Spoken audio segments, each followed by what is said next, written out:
Michiao. Aquaba. My mama named me Nayoka, but my day name is Akua. And our sister named me Stacey Ann, but my day name is Abena. And we have a mic. We are sisters who grew up in different households, but happen to share careers as healthcare professionals and corporate America veterans. But this is not that. In this space, we invite you to listen in on our candid conversations. We are intentional about keeping a chill vibe as we talk about culture, family, and community with a common thread of spirit. We are Jamaican born, American living, Akoma embracing women, reflecting on our journeys that have brought us to where we are today. This platform is a safe space for those young ones who are seeking these conversations to help them as they navigate their journey. So pick up your feet, grab a snack, something to drink as we talk about a little bit of this and a little bit of that. Holla! Nah, not really. Peace. Welcome to another short discussion. Gonna keep it brief. Unless you keep asking questions. Well, all I want to know is, at what point in your life did you consciously remember realizing that you were Black? You know, I'm always going to have you go first or ask you if you would like to go first. Sure. I would love to go first. I remember becoming acutely aware of being Black after I moved to America. And I mean, I can see my skin, I can see my family, hear my family. Also, coming to America.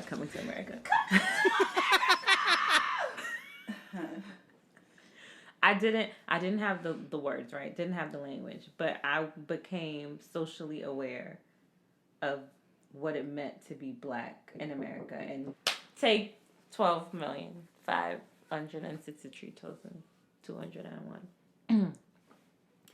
I acutely remember just noticing that I was Black and that it meant something different than it did when I was in Jamaica as a child. And I didn't have all of the words to explain that, but I could feel it, I could understand it, I could see how differently I was treated over time. What's the first instance that you could remember that you could say, oh snap, oh snap, oh snap, I'm Black?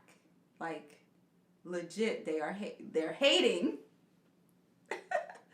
or I'm being treated differently because of the color of my skin.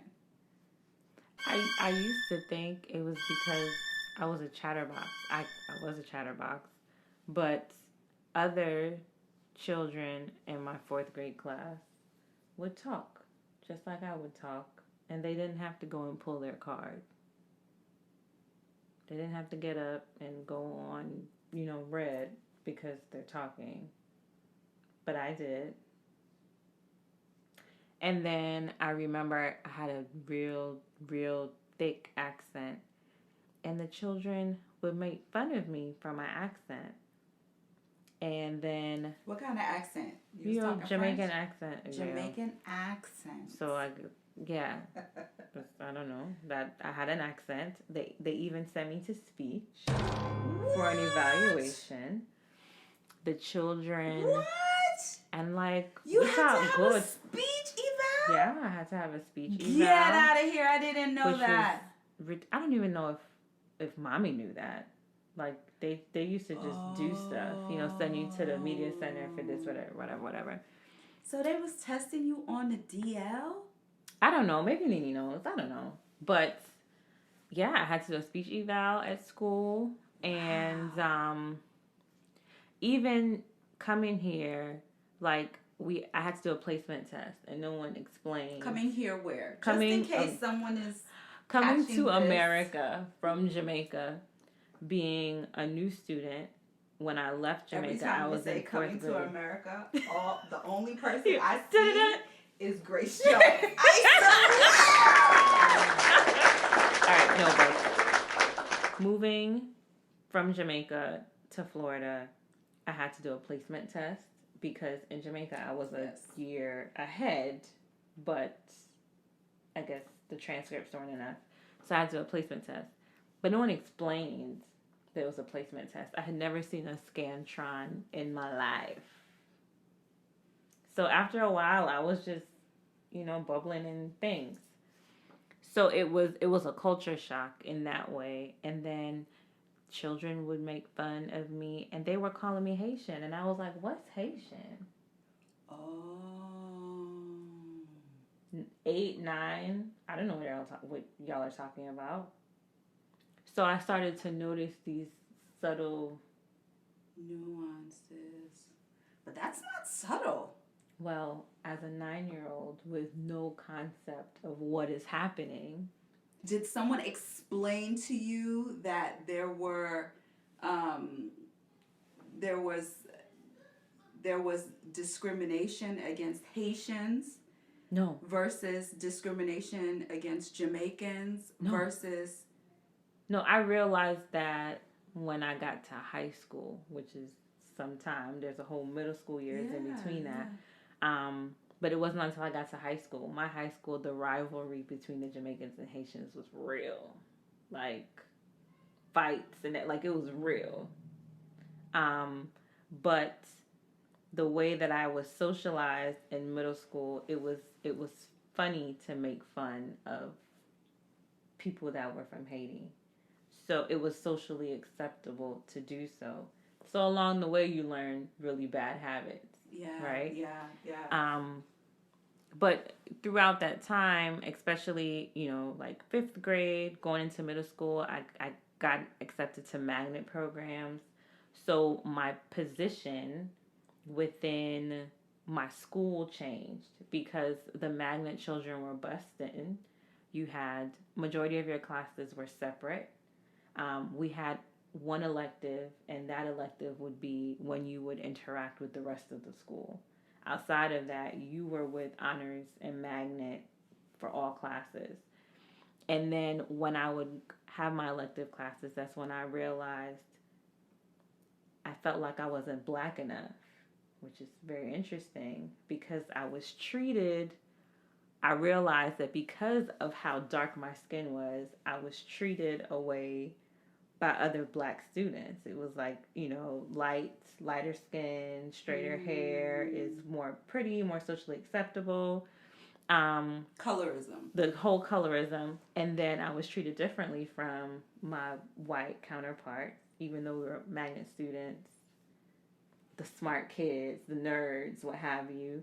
And even though in that space, I had classmates that were Indian, I had classmates that from all over.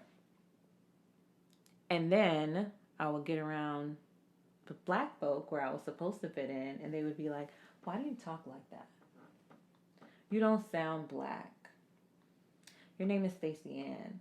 Where are you from again?" So it was like, okay, I'm too black for some spaces, and then I'm not black enough for other spaces. It was very confusing because I didn't know where I really fit in, and I found myself just trying to find a spot to fit in because I didn't feel, that quote, too foreign for home, too foreign for here, never enough for both. I remember the first time I read that, and I had a pang of pain in my heart because it really reminded me of all of those times and all of those spaces where I felt that way.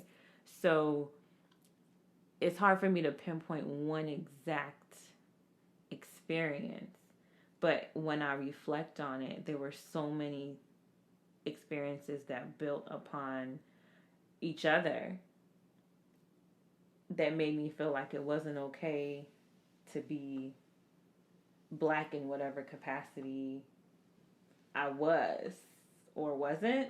It was very confusing. Black in any capacity I was or wasn't. You mean being you? Yeah. Yeah. Yeah. Where did So, that fit? so inside of you, though, there's a place where those lines blur. And I hope that you feel me on this because inside there is I'm just being me, Mm-hmm. and then inside there's also I'm trying to fit in. Mm-hmm.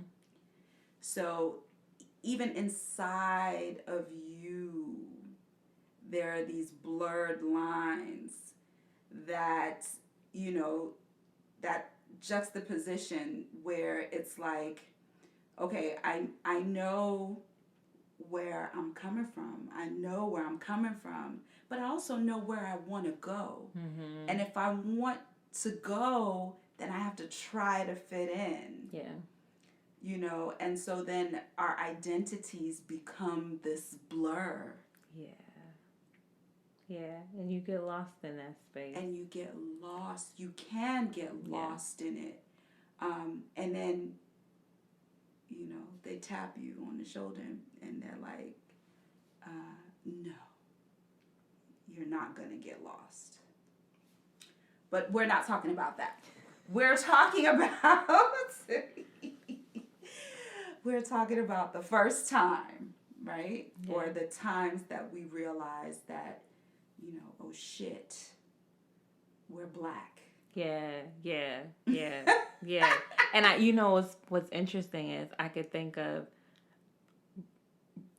great friendships that I had built as a teenager and how they suffered because at one point or another, either I was trying to fit into a space or they were trying to fit into a space, and it really impacted our friendship.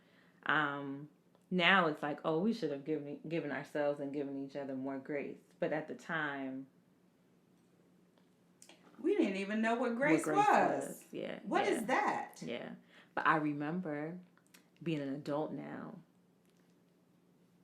and I was pregnant with Yasir, pregnant with my son, and living in Palm Beach, working as a nurse. And I went to a doctor's appointment, and a water bottle came like sailing by my head. I was walking in a parking lot. So I turned around. I mean, pregnant, visibly pregnant, water bottle. White high school children called me the N-word.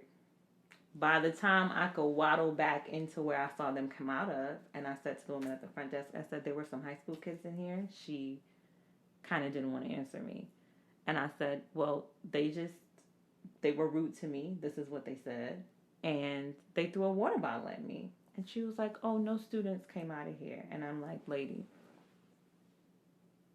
seriously? But I was 25, 26. Never expected that. Working as, I'm a professional. And I'm visibly pregnant. They didn't care. Children in West Palm Beach. So, That one blindsided you. Never expected that. Never expected it. And then working as a nurse, family saying, oh, I don't want her to take care of my family member. And I was just like, what year is this? Okay, well, if you don't want me to take care of you, I'm not going in that room. I feel like throughout, we live in the United States of America. And throughout the time that we live here, we remember, we forget. We remember, we forget. Because if it's up to us, we stay in our silos. And our silos are mostly protected. Our families love us. We're not looking at that, color of the skin business, we're not looking at that. But the moment that we step outside of our safe spaces, there's the potential increases for having these types of encounters. Yeah. And because we're always held so safe, when it happens, it's traumatizing. Yeah. It's traumatizing. This is not my personal story, but I think it's applicable here. The other day, I was in AT&T. I got a new phone.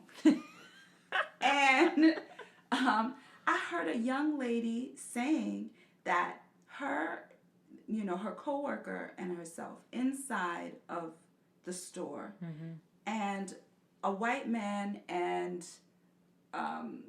their child and the wife came into the shop, place of business, had purchased the phone online or whatever, and the young lady, black girl, said, "You can't return that phone now. You've had it for more than 14 years, and you didn't get it from the store. You got it from online." 14 years? 14 days. Okay. I was like, what? 14 days. The audacity. You had it more than 14 days, and you can't return it here, And the man's demeanor totally changed, and he cussed out the girl, called her nigger. Cursed at her and her manager. And I said to her, "But are you okay, though?" "Yeah, I'm fine." And I'm like, no, really, are you okay? Because if I were you, I would be calling up AT&T's, what is it called? EPA. Employee... EAP, Employee Assistance Program. Yeah, we gonna need some sessions, some services. I'm gonna need, to sort this out. I said to her, "Are you afraid to be here?" She said, "Nah. Like, it is her duty to put on this armor and behave like it's okay." Every time I encounter racism, every time that I encounter colorism, that shit hurts. Yeah, it does. It hurts emotionally. It hurts mentally. And if I allow it, it can hurt physically. Yeah, it's true. So I'm looking at her and I'm just like, I don't believe you. I don't believe that you don't feel hurt. I don't believe that this didn't traumatize you in some way. I really don't. Yeah. And it's a defense mechanism. Straight up, that's what I saw on her.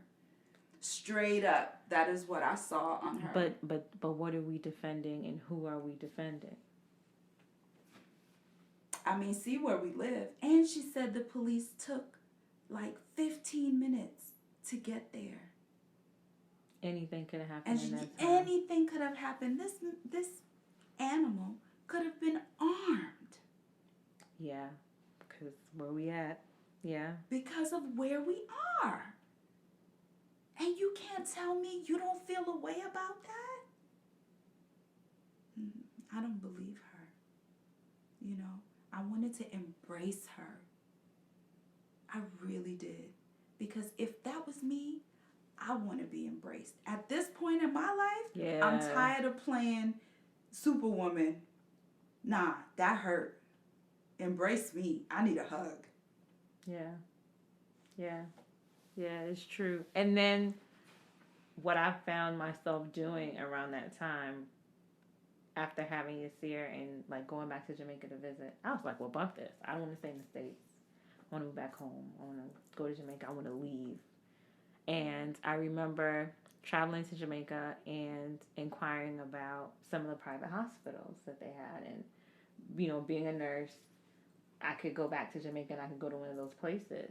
And then I quickly realized, no, you can't, Stacey Ann, because those hospitals, in the capacity that you're looking to go and bring your skills to, there's a lot of colorism there. Oh. And you are not going to be able to go into those spaces. Because you're too dark. Air quotes. I have to say that for the folks that won't be able to watch it. Yeah. And wow, it's like, what a rude awakening. okay, my safe space. Because I leaned on that a lot as a teenager. I'm Jamaican. Culture's popping. It's hyped to be Jamaican. Everybody wants to be Jamaican. And it's all one of of these the things. places, even though the motto is out of many, one people, it ain't always true, man. It's not always true. So it's challenging.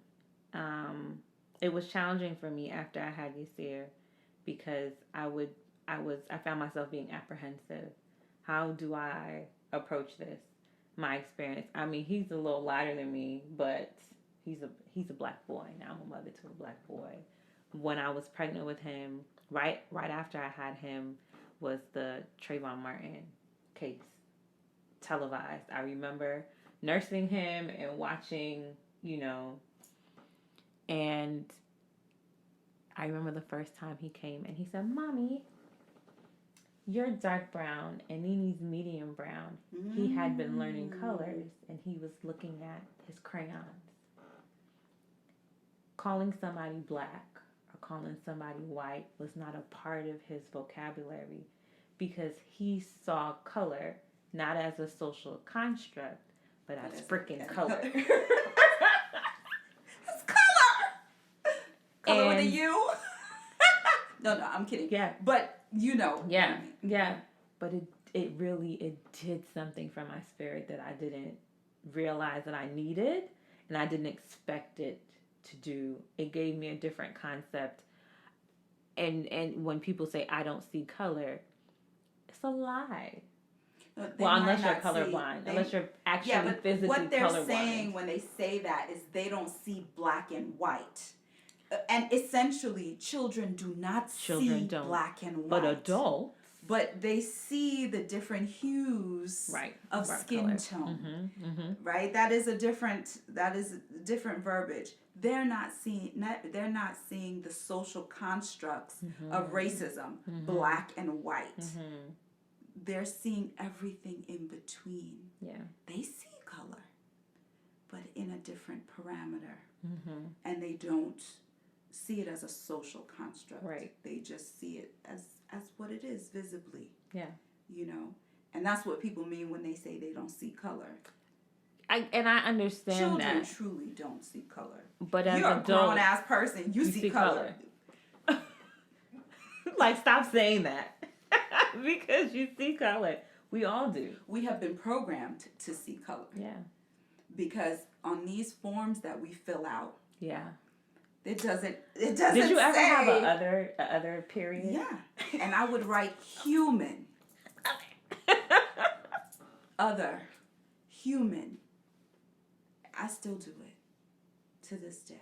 I don't, because.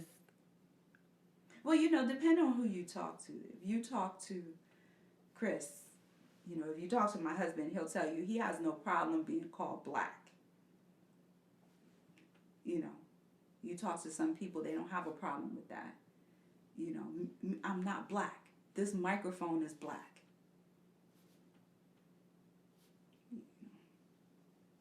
Yeah. I used to have a problem being called black, and when I realized that it was tied to insecurities that I had, I tried to change my relationship with the word. And sometimes it's still like when I go to fill something out, I'm like rolling my eyes. But now.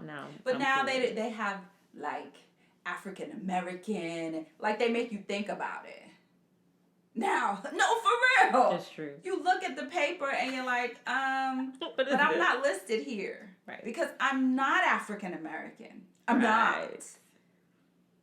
I was born in Jamaica. My culture is that, at home, I'm Jamaican. As much as Chris says I'm a Jamaican. I'm that's how my household runs. It runs like a Jamaican household. It doesn't say African Jamaican. What is it? Afro-Caribbean. Well, most forms don't say Don't Afro say Afro-Caribbean. Afro-Caribbean. So a lot of times I'm not listed on that. So human. I remember the first time Yasir was like, but I'm not Jamaican. And I was like, oh! Yeah, you have a coronary if you tell him that. What do you mean? He's like, but Mom, I was born in America. And I'm like, I guess. But you're Jamaican. and you know, here's the thing. Second generation, right? Right. You know, first generation, like they're first generation. They're first generation. Yeah. So born interesting. Here, you know, which is weird because we still run our households like Jamaican households. Yeah. We still hold on to that culture, you know, that we have. The children understand patois. Yeah. And they have no qualms about speaking that way, you know.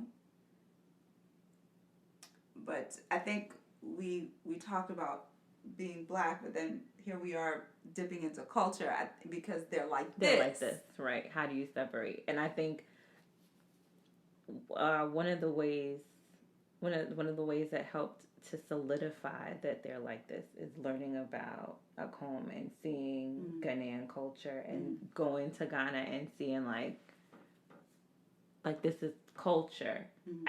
It was so tangible seeing it that way that it made some of the grays and the blurred lines here easier to understand just a little bit. But there's so many different cultures here in America that is not one way or the next. There's so many layers and so many nuances. Anywho, very, very melting pot. That's real. But that word melting pot reminds me of when putting the crayons inside that warmer thing and it melts. And then all the colors just kind of melt together. Like marbly effect. This is what America is like. But not so much in Ghana. Really not so much. Yeah. Maybe, you know, by the coast and maybe the city, you're starting to see the shifts and the changes. And I think that's why the Amamrefie is so important, because you don't want to lose that culture. You don't want to lose. The people should know both. Right. They should value their own. Right. But we're biased. Should value our own. We're biased though. Because we live in it. Yeah, we live in it and we know what it's like to have lack when it comes to... Some people will tell you they don't have lack though. Some people will honestly Right, and that's their reality. But I think the type of family and community and legacy that we are cultivating, they're things that need to be retained. They're things that need to be learned. They're things that need to be shared for that to really be able to flourish and proliferate. And I don't want to exist. I don't want to just exist. I don't want my son and my future grandchildren and great grandchildren to just exist. I want us to live and in know context. life. Yeah, in context. I think that's what you mean. Yeah. Have context. Our lives should have context. It shouldn't just be, we live here now. Right. So we just do as the Romans do. I've heard that. I've heard a lot of Africans come here to the United States and say, well, when you're in Rome, you do as the Romans do. But that's what they say. But what happened to Rome? But that's what they say. And then when you check it out, they're still holding on to the way that they have weddings. They still are holding on to the way that they name their children. Mm-hmm. They're still holding on to their culture. Right. Maybe when they go outside their home, they do as the Romans do. But check inside of their households. Mm-hmm. And we can relate to that as Jamaicans, inside of your household.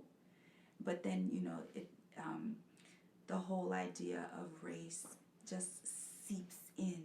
Yeah. It's insidious. Yes. It's insidious into our households and into the way we raise our children. It's insidious. And then you have to make sure that you're exposing the children to the culture. So, is there more? No. I guess I just want to know your conscious memory, if you have one, of, oh snap, I'm black.